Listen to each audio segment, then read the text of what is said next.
Hello students, आज मैं आप लोगों के साथ डिस्कस करूंगी माइक्रोस्पोरोजेनेसिस को। माइक्रोस्पोरोजेनेसिस एक प्रोसेस है जो एंजियोस्पर्म्स या फ्लावरिंग प्लांट्स के अंदर होता है। और माइक्रोस्पोरोजेनेसिस एक ऐसा प्रोसेस है, पहली बात ये कहाँ होता है, तो कहाँ होता है, ये एंथर के अंदर होता है, यानी कि मेल रिप्रोडक्टिव ऑर्गन में होता है। और क्योंकि ये मेल रिप्रोडक्टिव ऑर्गन में होता है तो ऑब्वियस है इससे बनेगा क्या, मेल गैमेट्स। कहीं ना कहीं फाइनली मेल गैमेट्स की तरफ ये प्रोसेस ऐसा है जो कहीं ना कहीं हमें मेल गैमेट्स कैसे ना कैसे करके हमें मेल गैमेट्स की तरफ ले जाएगा। ठीक से सुनिएगा स्टूडेंट्स, माइक्रोस्पोरोजेनेसिस एक ऐसा प्रोसेस है जिसके थ्रू माइक्रोस्पोर्स का फॉर्मेशन होता है। माइक्रोस्पोर्स का फॉर्मेशन होगा माइक्रोस्पोर मदर सेल से, यानी माइक्रोस्पोरोजेनेसिस प्रोसेस के अंदर माइक्रोस्पोर मदर सेल की मदद से बनाए जाएंगे माइक्रोस्पोर्स। तो डेफिनेशन की बात करूं तो बहुत सिंपल है। माइक्रोस्पोरोजेनेसिस मतलब माइक्रोस्पोर्स का बनना, और किससे बनना, माइक्रोस्पोर मदर सेल से बनना। और वाया कैसे बनना, अगर स्पेसिफिकली डिवीजन की बात की जाए तो वाया मियोसिस, यानी कि रिडक्शनल डिवीजन। फिर से अगर मैं सम अप करूं डेफिनेशन को, definition is very simple. Microsporogenesis means microspores का फॉर्मेशन होना, और किससे होना, माइक्रोस्पोर मदर सेल से। माइक्रोस्पोर मदर सेल्स के अंदर मियोसिस होने से माइक्रोस्पोर्स का बनना।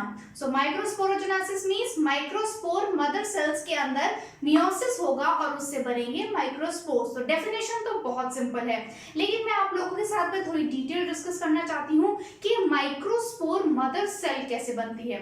तो ठीक से सुनिएगा स्टूडेंट्स, पहले इनिशियली आपको इमेजिन करना होगा एंथर। अगर आप में से कोई मेरे स्पीच के साथ अगर कैच नहीं कर पा रहे हैं या इमेजिन नहीं कर पा रहे हैं कि माइक्रोस्पोर मदर सेल क्या होती है, या इससे पहले के नॉलेज आपके थोड़े से ब्लर हैं, तो मैं आपको एडवाइस करूंगी कि इससे प्रीवियस वीडियो आप जरूर देखिए। Only then you can be like thorough with मी।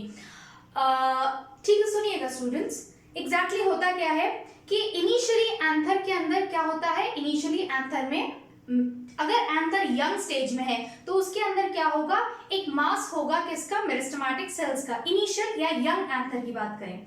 फिर कुछ समय के बाद में उस एंथर के अंदर वो जो मेरिस्टेमेटिक टिश्यूज होती है, उन मेरिस्टेमेटिक टिश्यूज में से कुछ हाइपोडर्मल सेल्स, राइट, एपिडर्मिस के जस्ट नीचे कुछ हाइपोडर्मल सेल्स जो होती हैं वो डिफरेंशिएट होके आर्केस्पोरियल सेल्स बनाती हैं। आर्केस्पोरियल सेल्स के अंदर क्या होता है, आर्केस्पोरियल सेल्स में पेरिक्लाइनल डिवीजन होता है। आर्केस्पोरियल सेल्स ये कहाँ है, एंथर की बात चल रही है, एंथर के अंदर आर्केस्पोरियल सेल्स। आर्केस्पोरियल सेल्स आगे पेरिक्लाइनल डिवीजन को शो करते हैं, और पेरिक्लाइनल डिवीजन को शो करने के बाद में दो टाइप की सेल्स बनाते हैं। एक सेल को प्राइमरी पैराइटल सेल कहते हैं और दूसरे टाइप की सेल को प्राइमरी स्पोरोजेनस सेल्स कहते हैं। अच्छा, आप में से किसी को अगर पेरिक्लाइनल क्लियर नहीं हो तो पेरिक्लाइनल का मतलब सेल डिवीजन कुछ इस तरीके से हो कि वो सेल सरफेस के पैरेलल, मान लीजिए अगर ये सेल की सरफेस है तो इस सेल की सरफेस से पैरेलल अगर सेल का डिवीजन हो, इस तरीके से सेल का डिवीजन हो तो उसे पेरिक्लाइनल कहते हैं। तो आर्केस्पोरियल सेल जो कि एंथर में मौजूद है वो पेरिक्लाइनली डिवाइड होंगी और दो टाइप की सेल्स बनाती है, एक प्राइमरी पैराइटल सेल और दूसरी प्राइमरी स्पोरोजेनस सेल। जो प्राइमरी पैराइटल सेल है वो आगे जाके एंथर की 3 लेयर्स का फॉर्मेशन करेंगी। क्यों, क्योंकि पहले से एक लेयर मौजूद होती है यानी कि एपिडर्मिस, बाकी बची एंडोथीसियम, मिडिल लेयर और टेपिटम। यही प्राइमरी पैराइटल सेल के अंदर बार बार रिपीटेडली पेरिक्लाइनल और एंटीक्लाइनल डिवीजन होने से बनती है। जो दूसरे टाइप की सेल बनती है आर्केस्पोरियल के पेरिक्लाइनल डिवाइड होने से, उसका नाम था प्राइमरी स्पोरोजेनस सेल। अब यही हमारे लिए इंपॉर्टेंट है माइक्रोस्पोरोजेनेसिस प्रोसेस में। ठीक से सुनिएगा स्टूडेंट्स, ये जो प्राइमरी स्पोरोजेनस सेल्स है, इन प्राइमरी स्पोरोजेनस सेल्स में होगा माइटोसिस, यानी कि माइटोटिक डिवीजन। माइटोसिस करके ये प्राइमरी स्पोरोजेनस सेल्स कन्वर्ट हो जाती हैं स्पोरोजेनस सेल्स में, राइट। अब स्पोरोजेनस सेल्स आगे डिफरेंशिएट होती है, उनमें कुछ चेंजेस आते हैं और वो कन्वर्ट हो जाती है माइक्रोस्पोर मदर सेल के अंदर, राइट। अब इन माइक्रोस्पोर मदर सेल्स की बात करूं तो हर एक माइक्रोस्पोर मदर सेल मियोसिस करके यानी कि रिडक्शनल डिवीजन करके बनाती है 4 हेप्लॉइड माइक्रोस्पोर्स। और एग्जैक्टली इसी प्रोसेस को कहा जाता है माइक्रोस्पोरोजेनेसिस, यानी कि हर एक माइक्रोस्पोर मदर सेल मियोसिस करके रिडक्शनल डिवीजन करके बनाती है 4 हेप्लॉइड माइक्रोस्पोर्स, इसी को ही माइक्रोस्पोरोजेनेसिस कहते हैं। यहां भी एक बहुत इंपॉर्टेंट पॉइंट है, ठीक से सुनिएगा कि ये जो 4 हेप्लॉइड माइक्रोस्पोर्स बनते हैं, ये जो 4 हेप्लॉइड माइक्रोस्पोर्स बनते हैं, ये चारों हेप्लॉइड माइक्रोस्पोर्स इनिशियली कंबाइंड या अटैच स्टेट में होते हैं, यानी कि फ्री नहीं रहते हैं। ये चारों माइक्रोस्पोर्स अटैच रहते हैं और इन्हें अटैच रखने का काम होता है किसका? कैलोस लेयर का। कैलोस लेयर इन चारों माइक्रोस्पोर्स को स्टिक करके रखती है इनिशियली, और वो जो पूरा स्ट्रक्चर बनता है जिसके अंदर ये चारों माइक्रोस्पोर स्टिक करके रहते हैं, उसे क्या कहा जाता है? उसे कहते हैं माइक्रोस्पोर टेट्राड, राइट? ठीक से सुनिएगा, इनिशियली तो ये स्टेट रहती है, फिर कुछ समय बाद एक कैलेस नाम का एंजाइम जो कि टेपिटम की सेल्स बनाती हैं, वो कैलेस नाम का जो एंजाइम है, वो कैलेस नाम का एंजाइम इस कैलोस लेयर को डीजनरेट कर देता है। तो इससे क्या होगा? माइक्रोस्पोर्स फ्री हो जाएंगे, अलग अलग हो जाएंगे। और साइमल्टेनियसली एक और प्रोसेस होता है, और वो ये है कि यूबिश बॉडीज अब मैंने आपको कहाँ बताया था, यूबिश बॉडीज भी टेपिटम की सेल्स ही सिक्रीट करती हैं। तो टेपिटम की सेल्स यूबिश बॉडी सिक्रीट करेंगी और यूबिश बॉडीज आगे जाके फॉर्मेशन करेगी किसका? स्पोरोपोलिनल सब्सटेंस का। स्पोरोपोलिनल केमिकल नेचर की अगर मैं बात करूं तो स्पोरोपोलिनल क्या था? एक पॉलीमर था कैटनॉइड्स का। तो मैंने अभी आपको क्या बताया, इनिशियली 4 माइक्रोस्पोर्स क्या है, वो एक साथ में स्टिक करके रहेंगे, ग्लूड रहेंगे, किसकी मदद से? कैलोस लेयर की मदद से। इस कैलोस लेयर को कौन डीजनरेट करेगा? कैलेस नाम का एंजाइम जो कि टेपिटम की सेल्स बनाएंगे। फिर उसके साथ साथ में टेपिटम के साइटोप्लाज्म से रिलीज किए जाएंगे यूबिश बॉडीज, और ये यूबिश बॉडीज स्पोरोपोलिनिन की एक लेयर बना देंगे इन माइक्रोस्पोर्स पर। एग्जैक्टली जो स्पोरोपोलिनिन जो लेयर इन माइक्रोस्पोर्स पे बना रहा है, उसी को ही एग्जाइम कहा जाता है। यहां आपको बहुत ध्यान देने की जरूरत है स्टूडेंट्स।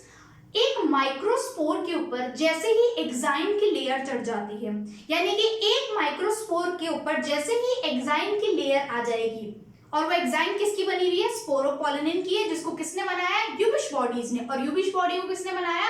टेपिटम ने। एग्जैक्टली तो जैसे ही इन माइक्रोस्पोर्स के ऊपर स्पोरोपोलिनिन की लेयर चढ़ जाएगी, यानी कि एग्जाइम लेयर का फॉर्मेशन हो जाएगा। अब उन स्ट्रक्चर को खाली माइक्रोस्पोर या सिंपल माइक्रोस्पोर नहीं कहा जाता है, उन्हें पोलन ग्रेन्स कहा जाता है। एग्जैक्टली यही डिफरेंस होता है एक पोलन ग्रेन और एक माइक्रोस्पोर में। तो माइक्रोस्पोर तो सिंपल माइक्रोस्पोर, इसके ऊपर कोई एग्जाइम या कोई एक्सटर्नल लेयर नहीं होगी स्पेसिफिक टाइप की। जैसे ही इन माइक्रोस्पोर्स के ऊपर स्पोरोपोलिनिन की लेयर चढ़ जाए, यानी कि एग्जाइम लेयर आ जाए, उसी समय उस स्ट्रक्चर को पोलन ग्रेन कह दिया जाता है। तो इस तरीके से माइक्रोस्पोर्स आगे जाके पोलन ग्रेन में कन्वर्ट हो जाते हैं।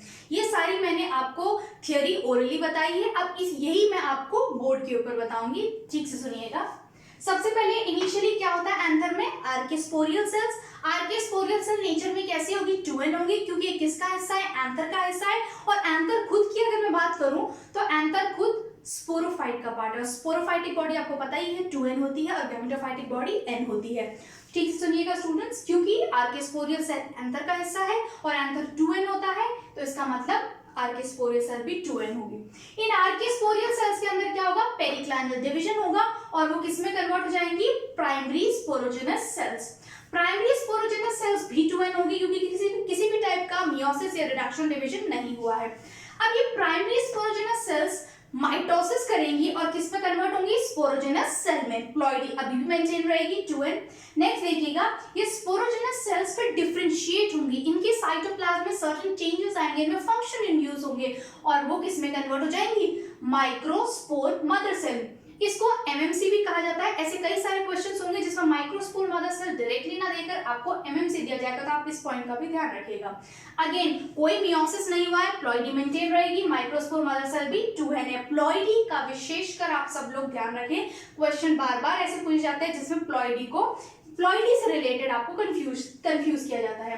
नेक्स्ट देखिएगा, माइक्रोस्पोर मदर सेल। हर एक माइक्रोस्पोर मदर सेल क्या करेगी, मियोसिस यानी कि रिडक्शनल डिवीजन करेगी और क्या बनाएगी, 4 हेप्लॉइड माइक्रोस्पोर्स। ये 4 हेप्लॉइड माइक्रोस्पोर, ऑब्वियसली मियोसिस हुआ है यानी कि प्लॉइडी चेंज होगी। ये माइक्रोस्पोर मदर सेल 2n थी और माइक्रोस्पोर्स हेप्लॉइड यानी कि n होंगे। और एग्जैक्टली इसी प्रोसेस को क्या कहा जाता है, माइक्रोस्पोरोजेनेसिस, यानी कि माइक्रोस्पोर मदर सेल से मियोसिस होकर हेप्लॉइड माइक्रोस्पोर्स का बनना। हर एक माइक्रोस्पोर मदर सेल से मियोसिस होकर 4 हेप्लॉइड माइक्रोस्पोर्स का बनना ही माइक्रोस्पोरोजेनेसिस है।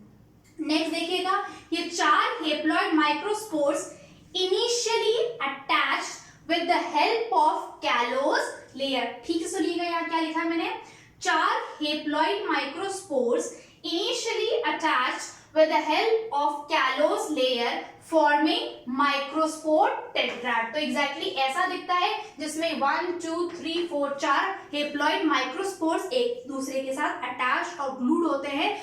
किसकी, कौन से लेयर की मदद से, कैलोस लेयर की मदद से।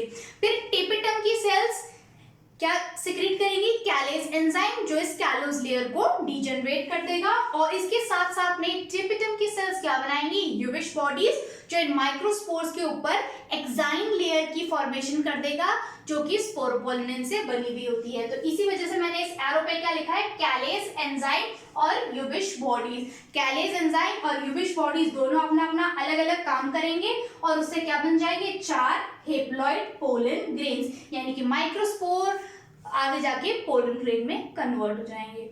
आई होप स्टूडेंट्स आपको ये माइक्रोस्पोरोजेनेसिस का प्रोसेस समझ आया हो। Thank you.